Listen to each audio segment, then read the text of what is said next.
Good morning. You're listening to WPVM FM in Asheville, North Carolina, 103.7 on your dial. This is the Blaine's World Show, heard each Wednesday here at 9 a.m. on WPVM, and you can also watch us on WPVM's Facebook page. I'm your host, Blaine Greenfield. I'm here in my Zoom studio in lovely downtown Fairview, North Carolina. And each week we focus on the Asheville theater scene, as well as on positive news and information about people and organizations in both Western North Carolina and throughout the country. And toward that end, it's my pleasure to introduce Sara Hassinger. And feel free, Sara, to wave to all your fans in Facebook world. Okay, you can wave. There's Sara. And by the way, am I pronouncing the last name correctly? It's Hassinger, but that's okay. Wait, what is it? Hassinger, the G's not hard. Yeah, that's right. Okay, anyway.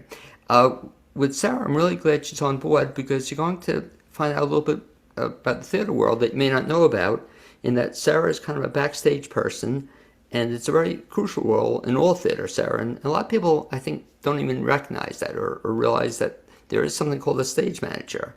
And Sara has enjoyed this work for the last 4 years here in the area at the ACT in Asheville, Hendersonville Community Theater, Montford Park Players, and also North Carolina Stage Company.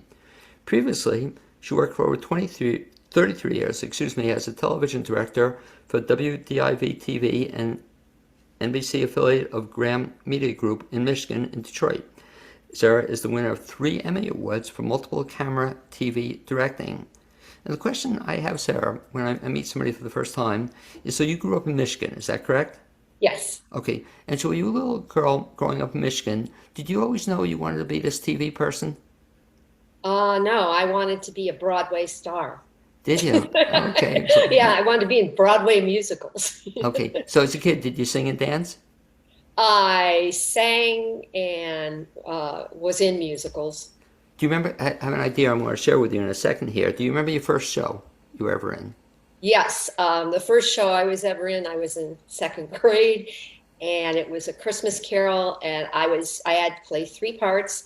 I was the narrator, the Scrooge's little sister, and the turkey boy at the end. And I had an accident when I was the narrator. I got too close to the footlights and I stuck one of my feet in it, and I couldn't get it out. And I had to, while I was talking, I had to yank it out. And then I went off stage and cried. Well, let me ask you this now.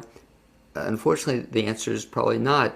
Do they have a record of this, or do they have a video of this someplace, or a tape of this? Because I have this great idea, Sara, and you can share it with the people at Hendersonville Community Theater, and I've mentioned this to them too. So I want to do a fundraiser. And I want to do a fundraiser where everybody would do their very first role. You know, so even though you don't have that record of it now, wouldn't it be great if we did it all these years later? And you could do your very first role, and you can then pass it on to your friends, family, relatives. Yeah. Wouldn't that be a cool idea? Yeah, it's a great idea. No, seriously, for everybody, and everybody I tell it to, Jonathan, Janice, you name it, at Hendersonville, they all seem to like the idea. But I just think it'd be a lot of fun for everybody to recreate the very first role. So you were this actor then in 2nd grade, and you kind of got stuck the very first role you were in. Did you go on from that into high school and college? Did you continue acting? Not in college. I continued acting in middle school and high school. My very first kiss was actually on stage, a stage kiss.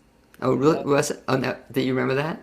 Yeah. Oh, yeah. I'm still friends with the guy. But the guy, by the way, I'm laughing at you when I talked off the air that first kiss wasn't to John Owens, was it? No. Okay, and by the way, just so everybody sees it on screen, I don't know if you'll see John Owens is Sara's husband, but I can't believe you, not only do you remember it, but you're so friendly with the guy. Yeah, he's kind of famous now. His name's Tom Hulse, and he played Amadeus. Okay, oh yeah. Animal House. Sure, I know from Amadeus, sure. Yeah. And we're still friends. But he had a pretty successful career. So yes, what made you stop? What made you stop acting? I think when I got into college, well, 2 things. I didn't know what to major in exactly. I didn't want to major in French or anything like that. That was my only idea. And I called my mother and told I was at Boston University, And I told her I wanted to go into the theater school. And she said, well, then you're going to have to pay for that yourself. I went, maybe I'll rethink that. So Boston University had a great college of communications. Right, So I exactly. thought, I'll go into TV. That's a team sport. Theater's a team sport. So I'll try TV. And I loved it. So that's how I got into directing, actually. Yeah. And like I said, In Boston, broadcasting and film.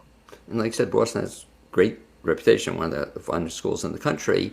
So Yeah. you then switched from being a performer to, I guess, kind of being a behind the scenes person. Yes. And so you studied communications. Then how did you get your first job, or what was your first job in TV? My first job was in Johnson City, Tennessee. I went down with a friend who happened to live there. I rode down with him to visit his family, and I went to the TV station, and they hired me as a copywriter, commercial copywriter, which I had barely a clue.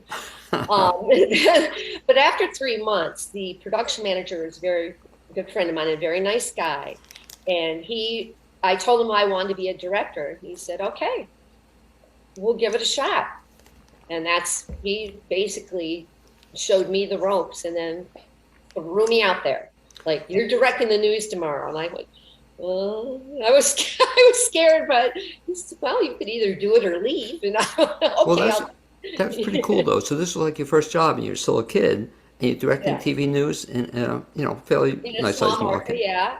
And then after 2 years, I went to Spartanburg, South Carolina, and then I got a job in Detroit. And for the people who don't know what the job entails, what is a director for a TV news show? What do they do?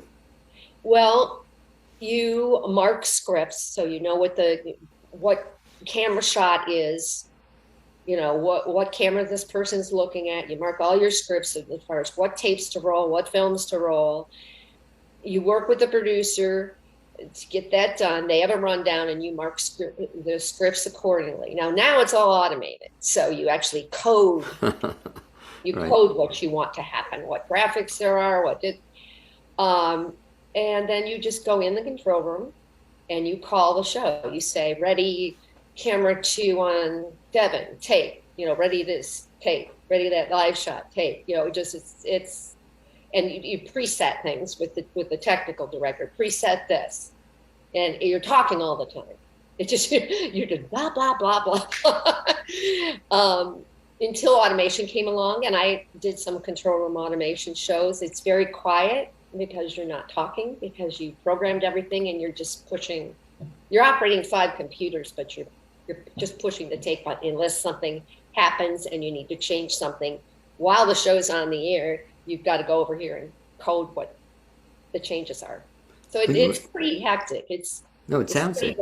When you were in Detroit, so you went to Detroit eventually, right? To a station. Was that a major? What station was that? It's WDIV. They're an NBC affiliate in Detroit. Wow. So how many people? Just curious, in terms of putting on a news show, how many people help put it on? Dozens, because there's photographers, there's writers, there's reporters, there's directors, stage managers, camera people, producers, news director. It's dozens and dozens of people, because it's not just one show. You could be on the air from 4 to 6:30. So it takes a village to do that. And so how many, like you were doing how many news shows did you typically do? One a day or? A day. I mostly did the noon news and the 5 o'clock news. If you work in the evening, you would do either the 5 and 6 and then the 11. But I got to do, news is the bread and butter of a station, of course. So if you're going to be a director, you got to do the news. But our station did a lot of special programming. So I did a ton of that, that was my favorite thing to do. And that wasn't in a control room. Usually it was in a remote, giant remote truck that had a control room in it. And it would go to the site of whatever show you were doing, and you direct live television from there. Like, we did fireworks, parades. Oh, I did those for dozens or like 16 years straight. All sorts of different special events, like, Mandela visiting Detroit, or Rosa Parks' funeral, or town hall meeting with Bill Clinton. I was just going to ask you. So, those three are probably three of the biggest stories you covered when you were there. Yeah, the Pope visiting was one. Yeah. And Mandela was one. Um, they also did Tiger baseball. I did not direct baseball. But yes, I did special news coverage, but I also did entertainment shows. Very exciting. Another life, and I It mentioned was. in the introduction. It really was the time of my life. I loved Yeah, it sounds. Boy, that sounds like a song. You could. I gave you. Come it. back to singing the time of your life. Yeah.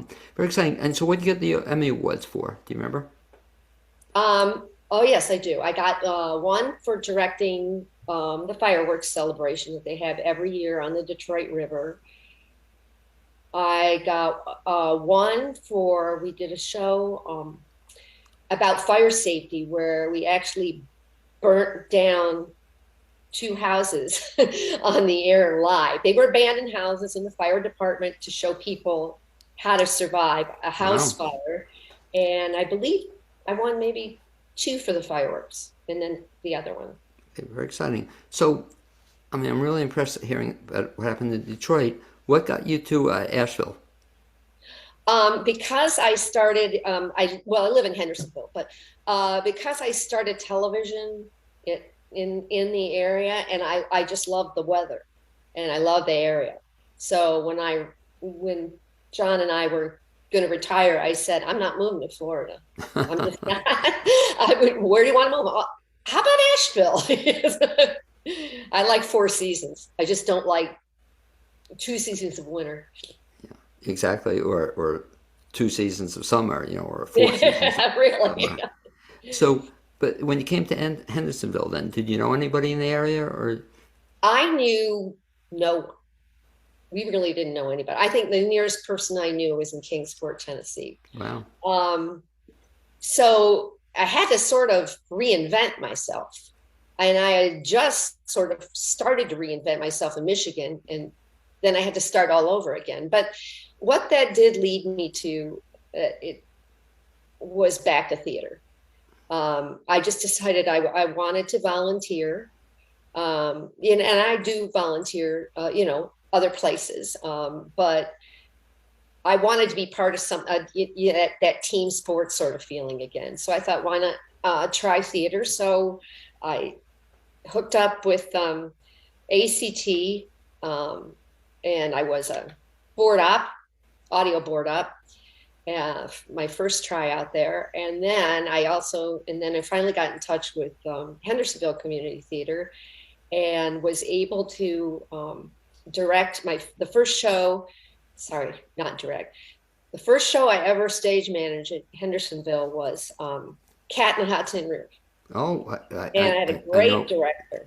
Great. Yeah, Kim Walker, wonderful director. I was so in awe of, like, Sherry Azar and Robert Dale Walker and David Mykoff. I went, man, I've hit the mother load working with But these. you mentioned the show. I'm getting a chill just having you talk about it because, like you said, for a community theater production, that was as good as anything I've ever seen. Oh, dear, I Yeah. love that. I was just like, my jaw was dropping watching them. But I was pretty busy because we had to, there were a lot of effects like fireworks and a lot of noise, thunderstorms in that show. So I had to pay attention. But watching those rehearsals, they were just, oh, it was wonderful. And talk about what you just did, which is I think kind of a neat thing that hopefully other people can take advantage of. But if you want to get involved, be it theater or I guess in anything, you can just get involved. But just I guess what you did, you just kind of walked in and said, "Hey, I'm here and I want to help out." Yeah, yeah, I did. I went through Asheville. They have a little volunteers meeting, and that was very structured and easy to do. Um, Hendersonville took a little bit longer to find the right people that could connect me with like a Jim Walker that would, and I met him at a volunteer meeting, and I introduced myself and said what I wanted to do. And I used to be a TV director, and I really want a stage manager. And he looked up at me and he said, well, I need one for my show. I went, okay. Just, he didn't know me from Adam. I mean, but he was great because he liked bringing new people in. And talk a little bit, if you would, then, Sarah, with the role of a stage manager, because something I've grown to appreciate, but it's one of these kinds of positions that people don't know about. You know, like you were saying, you see the people on stage, and they're all good actors and doing a show, but almost like you said with TV, to do a show, how many people, aside from the actors, are involved in putting a show kind of behind the scenes? Well, it depends on the show, but Sure. there has to be a stage manager. Often there's an assistant stage manager. If you have a props person, the props person's back there. If you have a costume person if a show requires quick change, then somebody has to be back there. It wouldn't have to be a costumer necessarily, but another backstage person. You have in the booth, whatever booth it is. I mean, in HCT, I was in a booth, Cat in a Hot Tin Roof. I was up in the control booth. I had to speak, or I used hand signals really, because I didn't want to speak out loud because the window's open. And I called the lights and the sound. There's a light operator, a sound operator. Before the show even goes on, there's costumers and the set construction crew. Oh, geez, it's just. Oh, lighting designers can't have theater without lights. So yeah, it's kind of like working in TV, really. And what people don't appreciate, I think, or realize, Sarah, is that, you know, they'll see a show and it'll come out for 2 weekends. The show will run 3 weekends, Yeah. but there's so much goes into putting on a show. Oh yeah, That, weeks and weeks of right. rehearsal. And talk about that process because people don't see it. You know, all they think about the actors come in short while and Oh, they they do come the in, show. yeah, sometimes months beforehand, but usually 6 weeks. Well, the stage manager, so much is involved in stage management. I've got this like huge document that has everything I have to do. You're involved from the get-go because you are the director's right-hand person. So beginning with auditions, they may have a casting director, they may not. So you may have to be more involved in auditions other than running out to and getting somebody and bringing them in. You may have to be there to hand out the audition form and collect all that. It depends on the theater and how much staffing they have, but you will sit with the director during auditions. If they or he or she asks you your opinion about something or somebody, you give it, but not if not asked because you're not the artistic team. But you have to keep track of, you help the director establish the rehearsal schedule. You have to put out contact sheets to the whole cast. The whole cast has to know that as far as contacting someone, you contact the stage manager first. Like, I can't get there, I'm late, and don't bother the director with that. Bother me.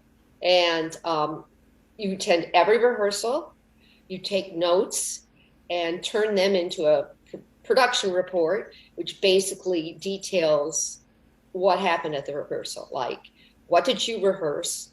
Who was present? When did it start? When did it end? What the director had to say for general notes, not personal notes to the actors. Just any idea that comes up, like a props note. Like the director may say, wait a minute, I need a toolbox for this scene. And you write that down. You keep track of props list. Oh, it's endless, I got to tell you. You write a production report, as I said, for every show. You help procure props because there's not always a props person. So often you and the director or you and an assistant stage manager might have to get props. If somebody doesn't show up at rehearsal, you have to call them and say, why aren't you here? I keep lists of conflicts for when people can't make it. You may have to do,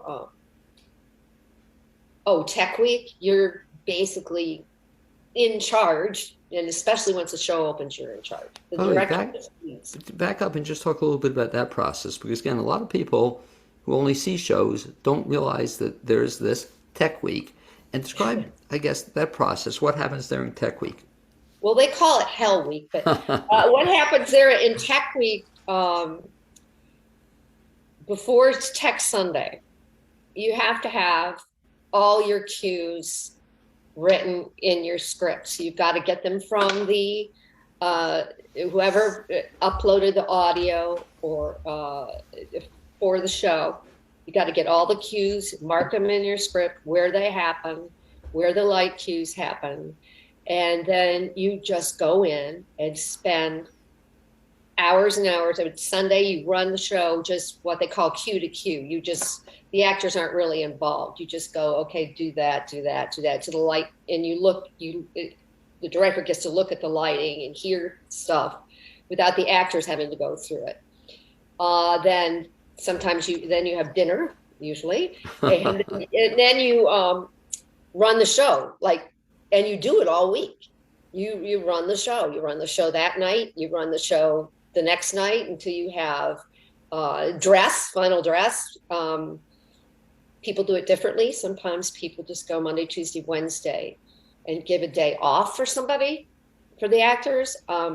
Most of my shows, it's gone Sunday, Monday, Tuesday, Wednesday, Thursday, and then Friday you open. It hadn't stopped. So you're working like 10 days straight. But if it's, a complicated show, a lot of stuff can come up. Stuff that doesn't work, stuff you want to change. Do you ever have a desire to want to actually direct the show? No, I don't think so. I did direct one show when I was 16. I directed Peter Pan when I was only 16, and we actually flew Peter Pan. Wow.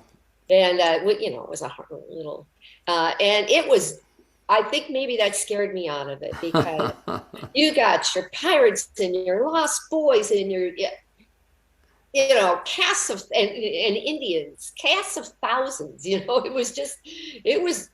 was daunting. Now I was supervised. I had backup, but.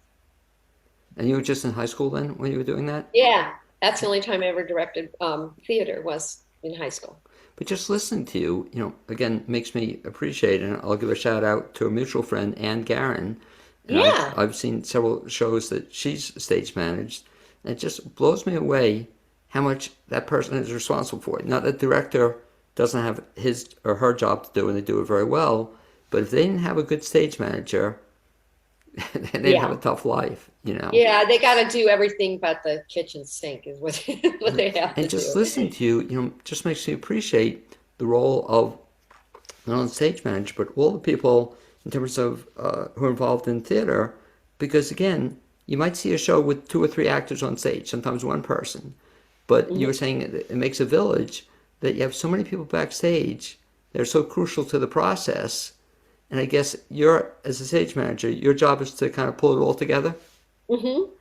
Yep. Once the show opens, it's your baby. The director says it's your show.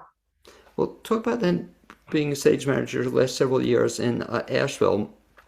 I'll kind of maybe put you on the spot a little bit. Do you have one memory that sticks out as kind of the best memory you have as being stage manager, or most memorable experience you've had as a stage manager? Cat on a Hot Tin Roof was wonderful. And that was your first one? Yeah. Yeah. Wow. I can tell you ones that were very tough. That I didn't necessarily. I loved the cast, and we did Grimm's Fairy Tales at Montfort. I remember, yeah. And we had a very tight cast. They were just. It was amazing. The tightest cast I've ever seen as far as being really bonded. In fact, they had like 4 cast parties. I remember, right? Yeah. And but my role there, because it was outdoors, was really pretty difficult. I never thought clearly enough about how outdoor theater could impact your workload, because if it would rain, you'd have to mop the stage. The stage is huge. I couldn't call the show from the booth because the booth, I probably wouldn't have fit in there. So I couldn't have seen what I was calling. So my role ended up being, I lost, for the most part, my assistant stage manager because we had to cast her. So my role in that show, other than bossing people around, telling them when, 5 minutes, when to get on stage, stand by, or go. But I spent the whole show underneath the stage on the ground. I operated 2 fog machines, and I had to move one of them during intermission. And then one was stage right and one was stage left, but you couldn't see me. I couldn't stand up to go crawl down under there. I had to crawl across the ground. And it was crazy hard. It was really hard. Well, and the props tables outside, and then it starts to rain. It's a lot of physical labor involved in outdoor theater, I'll tell you. It seems also not only that Montfort experience, but in general with what you're saying, is I guess as a stage manager, you have to be prepared for anything happening at any time. Yeah. Because I was going to say, I mean, that's a really interesting experience at Montfort. You're going to say it was another similar kind of experience you had?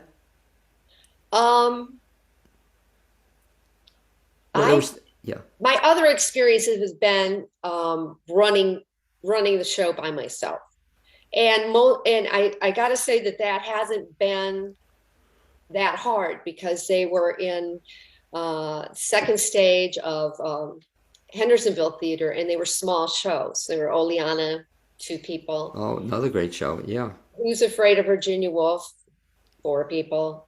So it wasn't. There wasn't a lot demanding technically, but it was lovely to do them and to work with the people. But physically it wasn't that demanding, and technically it wasn't that demanding. Well, you're raising another interesting thing that a stage manager has to do, and people I think don't necessarily appreciate this either. But sometimes the director is there to get the show ready for production, and then especially if the director's from out of town, he or she is gone. And I guess when that happens, pretty much the responsibility is on the stage manager? Yep. That happened with A Christmas Carol. The director was from out of town. I was going to say that. So I love NC Stage, but yeah, that's what happens. The director comes in, puts on the show, gets it ready, and then after the opening night, they're gone for the most part? Yeah, they're really gone. I mean, not even, no, they're not even like, a phone call, or, like, you can come in for something, but you get a lot of technical support in a place like NC Stage, because I'd never worked in there, and so every lighting board is different, every audio cue list may be operated differently. So, but I got a lot of support from their production manager and Charlie McIver as well, the artistic director. And showing me the technical ropes very quickly. I think I came in there on a Thursday, and we opened on the following Wednesday or something. It was less than a week I was there, but they were very supportive. So if the director leaves, and once the director leaves and sets the show, it's really the stage manager's job anyway. But it was very helpful to have their support. Sara, if folks want to find out more, I guess, about either you or some stage managing things you'll be doing this coming year, best bet, I know you're on Facebook, right? Yes. They can reach you on Facebook. And for the benefit of the people don't have it in front of them, it's Sara, S-A-R-A, and spelling of the last name is? Hassinger, Hassinger, at iCloud.com. There's a dot in between Sara and Hassinger. Oh, okay, good. So you could reach Sara. And again, if you want to find out the role of a stage manager, follow Sara, especially on Facebook. I got it all here. Okay, well, I'm impressed. But also, seriously, I'm going to encourage people to do one other thing. And I always try to do this, Sara, now. But next time you see a show, if you get a chance to bump into the stage manager, give them a pat on the back or thank them. Because, again, No, I'm Thanks. serious. I now, Sarah, even in my blog now, and when I have a picture on Facebook, I oftentimes try to have the stage manager join us for the picture. Yeah, I try I've to, been in some with you. okay, but I try to mention you also because again, Yeah, you do. you wouldn't have the show, the success, unless there were people like you. So I want to thank you for all you do for Asheville area theater, and I look forward to seeing you at Hendersonville or other places, I'm sure, in the coming year, Sarah. So thanks very Okay. much, and I'll speak to you hopefully soon. Okay, Okay, bye-bye. As Sarah kind of works her way out of the studio, where I'll kind of make it disappear here, I'm going to bring in our next guest in just a second. And if Michael's there with us, great, Michael. I'm just going to make a quick announcement here. And I'd like to mention that uh, you folks are listening to WPVM, and our mission is to foster community through programming that cultivates dialogue to inform and entertain. The station provides the medium for artists, business community, teachers, and nonprofits to share their voice on live radio and Facebook Live. Listeners are invited to help support WPVM's efforts by making a tax-deductible contribution. You can do so by going to the website wpvmfm.org and looking at the donate option in the upper right-hand side.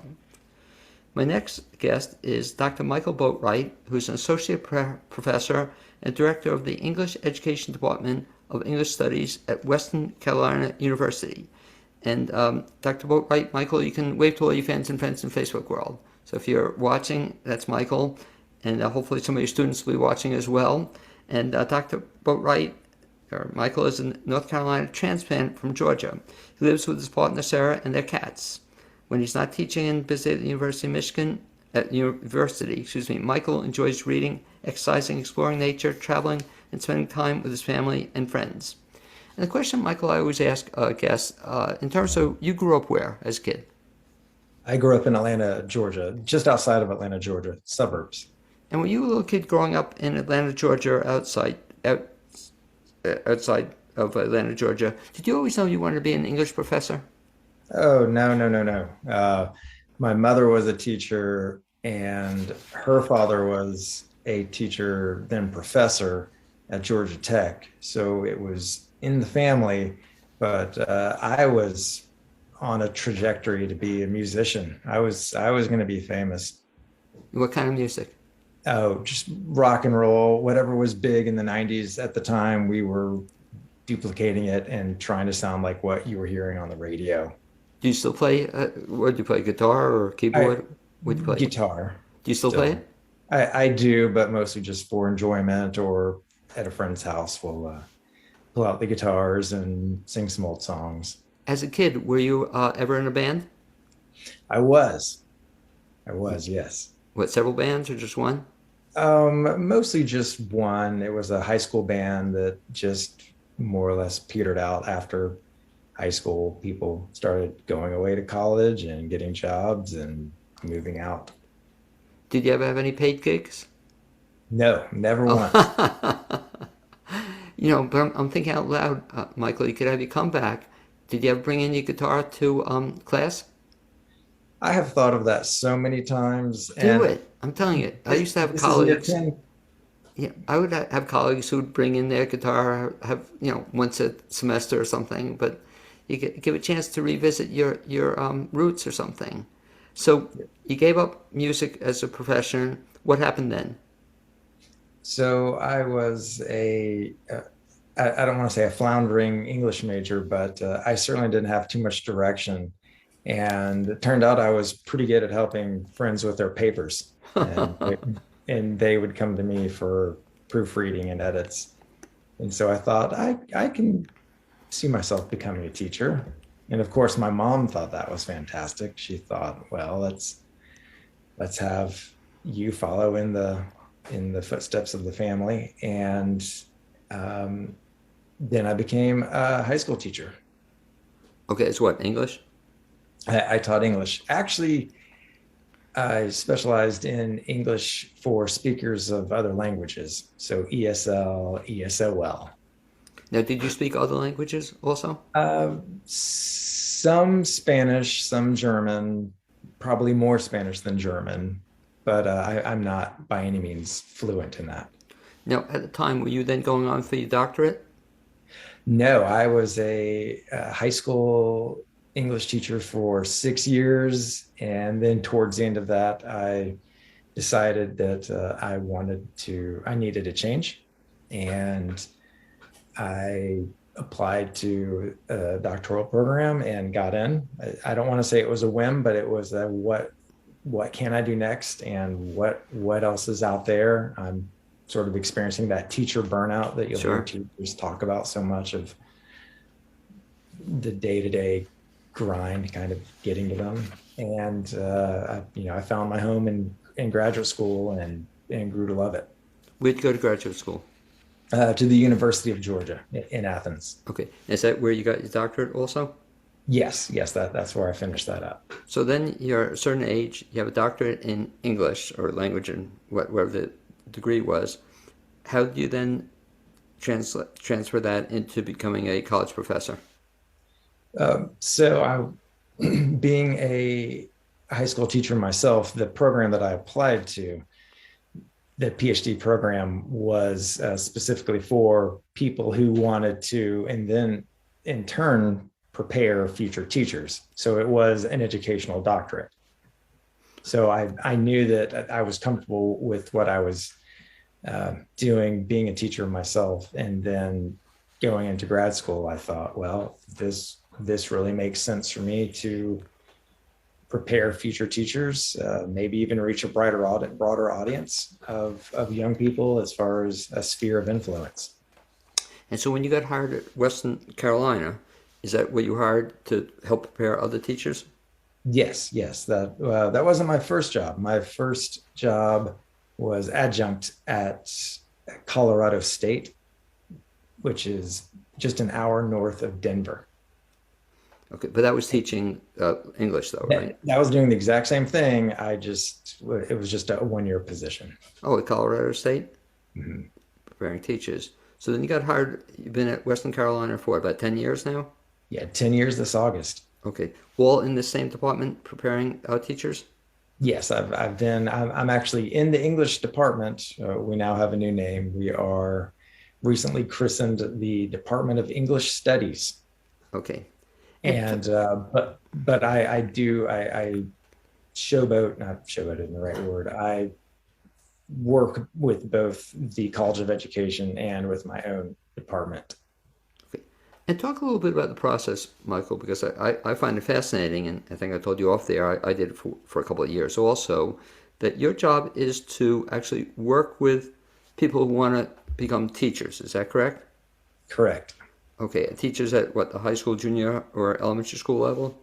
The high school level. It's the certification that they will get once they graduate is 9 through 12. Okay. Now that's changed. You and I were talking off there a little bit in terms of years ago, teaching was considered like a really great job to have, in terms of becoming a teacher or whatnot. It's changed a little, hasn't it? It's evolved from perhaps Evolved, what it yeah. once was. Yeah, From how's it evolved? Well, it's evolved in a few different ways. Let's just go ahead and then state the obvious. With the pandemic, teachers were really thrown into an environment of having to teach kids online, to teach them remotely.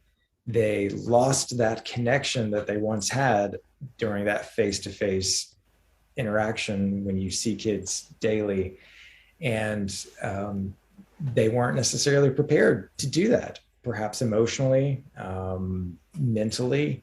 That was a huge drain. And now they're all back face to face, and sometimes with masks and sometimes without masks. And I think it's not only an adjustment for the students trying to learn to be high school kids all over again, but because they've forgotten, they had been at home on Zoom and could turn the camera off and do the work and submit it all online.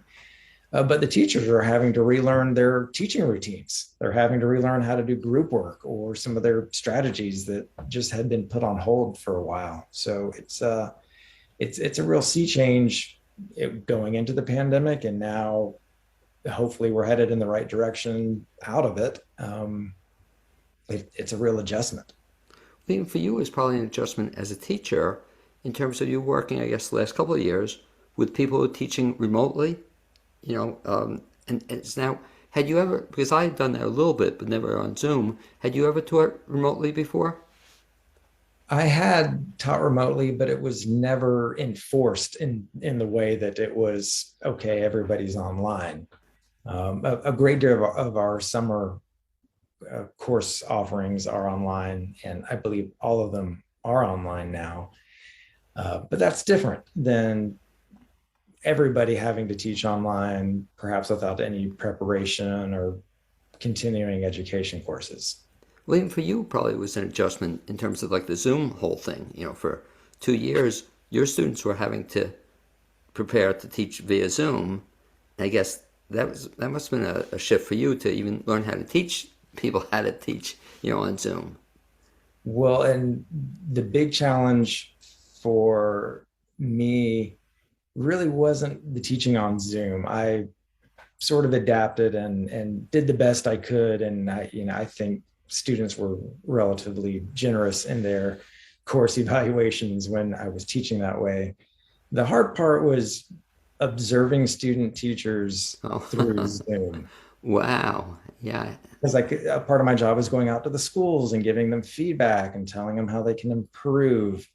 What areas could they work on? What areas were they doing really, really well?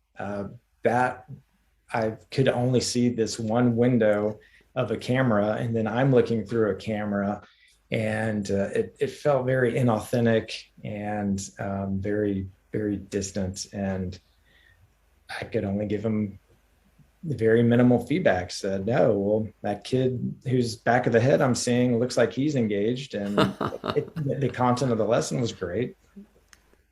Now we're back into spring semester. Are your now classes actually face to face? Yes, all of mine are face to face. Are they? They don't have to wear masks anymore, or can they? Uh, there is no mandate any longer on Western's campus for them to wear masks. That was lifted the last couple of days of February. Okay, so I don't know about you, I but have asked my students to continue to wear masks, just okay. out of a professional courtesy, and most of them do. So they have the option. No, do you wear a mask? I do wear a mask when I teach. Okay, because let me ask you about that. I've always wondered that it can make it. I guess you have to talk louder, or you can't see the lips. It's more challenging. I think. Would you agree to teach with masks as opposed to without masks? It is, and I draw the analogy to Hello Kitty. If you've ever looked at Hello Kitty, she has no mouth, and My and daughter's that favorite. Yeah. and that's so kids can envision whatever expression they want on Hello Kitty's face. If they're sad, Hello Kitty's sad. If they're happy, Hello Kitty is happy. And so, you really rely on people's eyes responding to a joke somebody else says or a comment I might make in class. So it's weird how we have adapted to masks, and now it's going to be a slow change to adapt to not having them. Talk about Michael also. One of the reasons I asked you to come on board today is the fact I think I saw somewhere in a magazine or a paper a comment from you and talk a little bit about that, about talking about certain books being banned in teaching of English. Not so much you said at your school, but in high schools and junior high schools, some in North Carolina, elsewhere. What's this all about? Oh, this is a story that goes back, I don't know how many years, but the one in particular that you're talking about is Nick Stone's young adult novel or adolescent literature novel called Dear Martin. And the story behind it is earlier this year in January, a teacher was using Dear Martin in her class. And one of the kids went home one day and shared it with dad. And dad opened the book and saw what he perceived to be too many curse words, whatever, on the first few pages, and took it straight to the main office in the county and got in touch with the superintendent. And the superintendent made an executive decision to cease and desist the teaching of that book, and that book would not be taught at Tuscola High School. And that was it. And where is that? Is that in North Carolina? Tuscola High School is in Haywood County. It's about 30 minutes east of here. Okay, so it's interesting you're saying that. So it's not what's happening in Florida. It's not what's happening, elsewhere. It's what's happening in Western North Carolina. So what happened in that whole situation? So what happened was there was quite a bit of blowback. Typically when these things happen, or if a book gets challenged, there are committees that meet that involve students, teachers, and parents, and community leaders. And you have some sort of a PTO or in some after school meeting to talk about the pros and cons of why a particular book should or shouldn't be taught in the school. And so what was different about this one is that it was a gut reaction from an administrator. So how did it play out? The book is now not allowed to be taught. And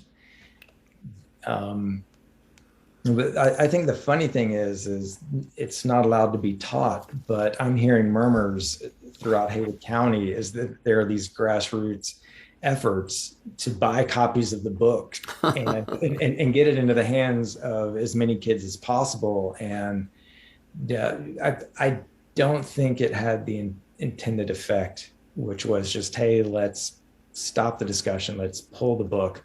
And people are really wanting to know why, what was so questionable about this particular book. And the book, and you may or may not be familiar with it. Yeah. It's about a young Black high school kid who is attending a white high school, goes out one evening, gets pulled over by the cops, and is treated incredibly poorly, verbally abused, physically abused, I'm sure, is taken in, realized he's done nothing wrong, and they let him go. And so for the rest of the book, for him to try and realize and make sense and process that particular experience, he starts writing letters to, or journaling rather, to MLK. He starts writing these imaginary letters as if MLK could write back to try and make sense. What would you do? I know this is how you tried to live your life and do things. So it's pretty amazing that it was that particular book, a book that is really quite positive on race. And then it happened, obviously the next month was Black History Month, and who knows if it could have even been pulled on MLK's birthday whenever we celebrate it.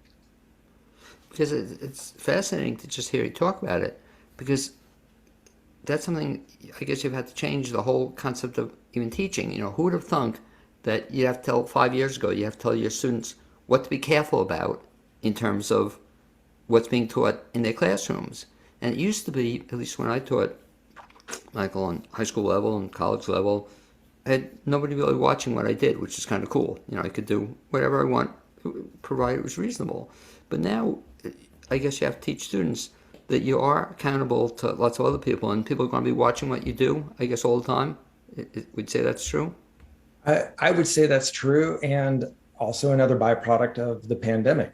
When kids were learning at home, interesting. The parents could look in on those cameras and look in on whatever screens the kids were working on, and somehow they either became self-appointed experts or critics or whatever, and could see what their kids were doing, whether they were doing math, whether they were doing English. And so parents over the past 2 years have had a window into their kids' education that had never happened before.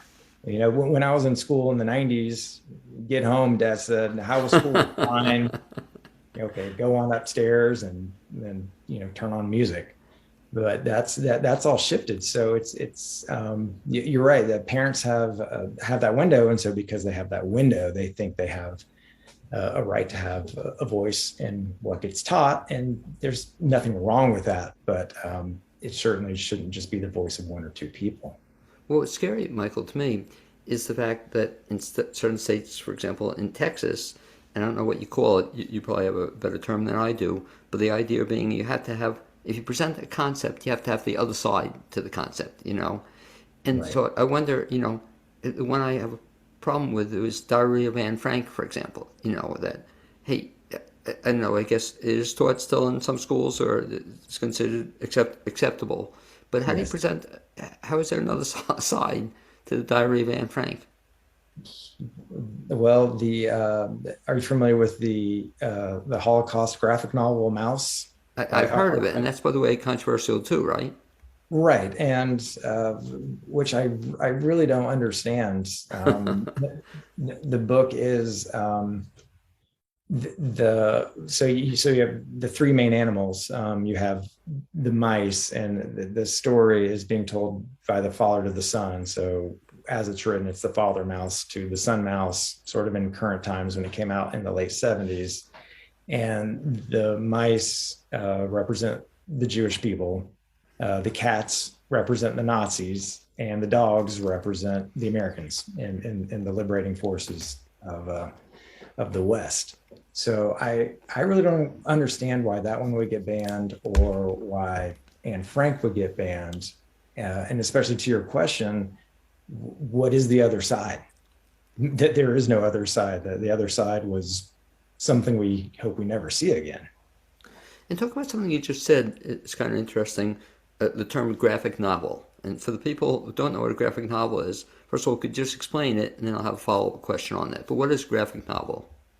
Sure. Graphic novels are, my mom used to have that confusion. She'd say, "You're reading graphic novels, so you have to be 18 years or older to read it." I said, no, no, no, it's not graphic as in, it's disturbing images or whatever. But it's typically, a graphic novel is typically an illustrated book to where you have kind of an even share of text and illustrations and pictures. Some people would say it's kind of an exaggerated comic book.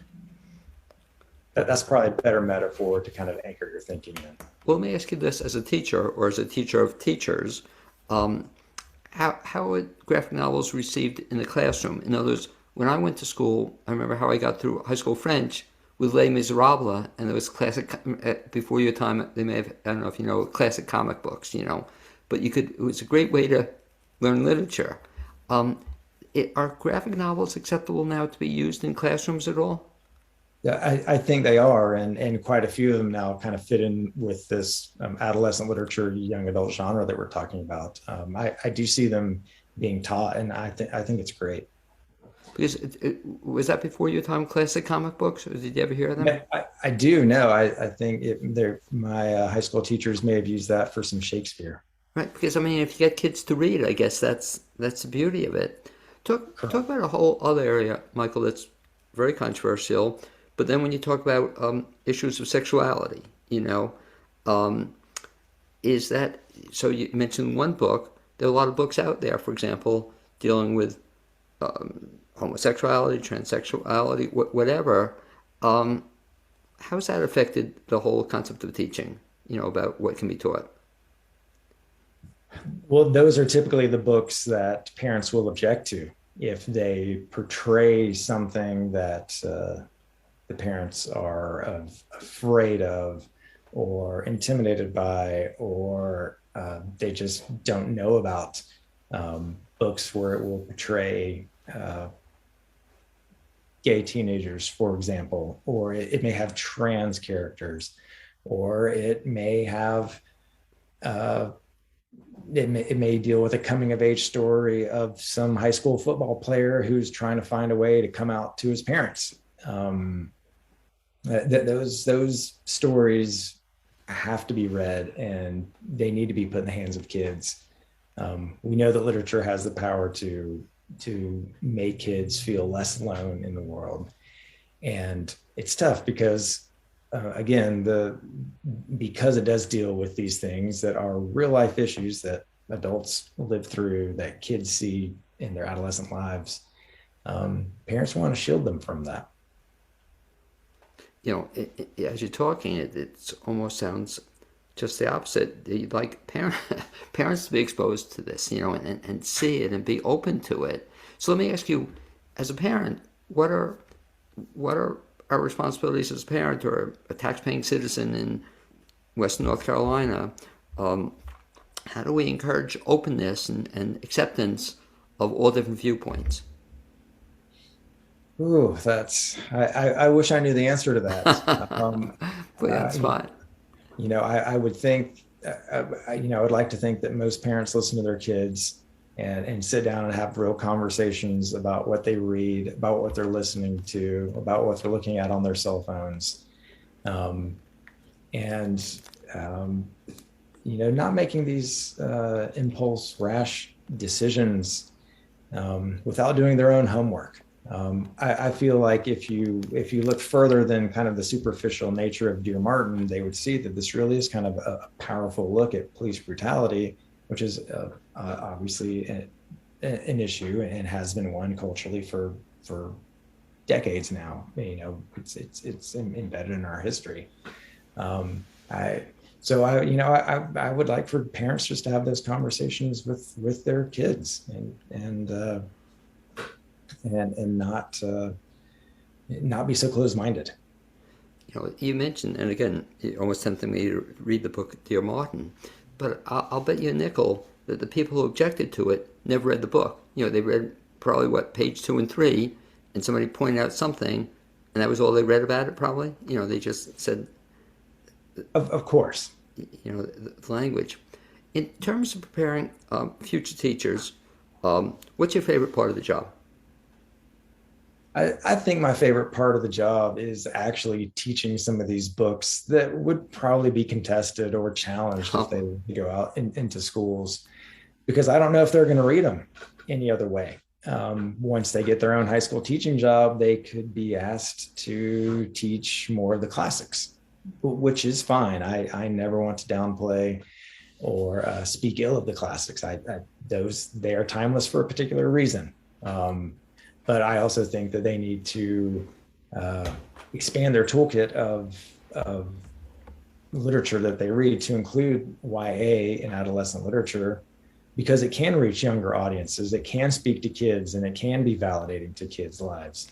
So I think that is the best part, is picking books that I don't go out of my way to go, oh, this is a very provocative book. This is going to make some heads turn. But it's going to be books that I think that will at least challenge them in some way, either challenge their comfort zone or challenge what they think they know about a particular topic. Do teachers in Western North Carolina have the right to choose the books that students are going to read as an English teacher? I think that varies from school district to school district and county to county, and maybe even from school to school. Sometimes it depends on resources. If you only have class sets of a particular book, including the anthology, then that's what you're teaching from.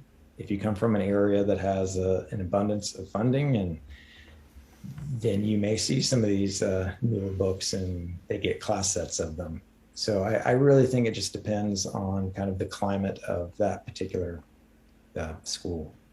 Michael Boatright, if folks want to get in touch with you to find out more about teaching English in public schools, or to find out about Western North Carolina, the best bet is to do what? The best bet really is through email. I'm not on social media as much. If you find me on email, then that's usually the best. So would you like me to give it out? Or if you would, please, yeah. Quick, sure. It is M as in Michael, D as in, I'm not going to tell you my middle name, but D as in dog, and then Boatright. That is BOATRIGHT. And that is at wcu.edu. Okay. Thank you, Dr. Boatright, for being my guest the second half hour on the BLAINESWORLD show. I'd also like to thank Sara Hassinger, my guest the first half hour, my producer, Cappy Tizzetti, and I look forward to having you join me next Wednesday here at 9 a.m. on WPVM in Asheville, North Carolina. You can also listen online at WPVMFM.org. and watch us on WPVM's Facebook page. And we're going to sign off, Michael, right about now. I'll have you just Thank you, Blaine. It's been a Okay. treat.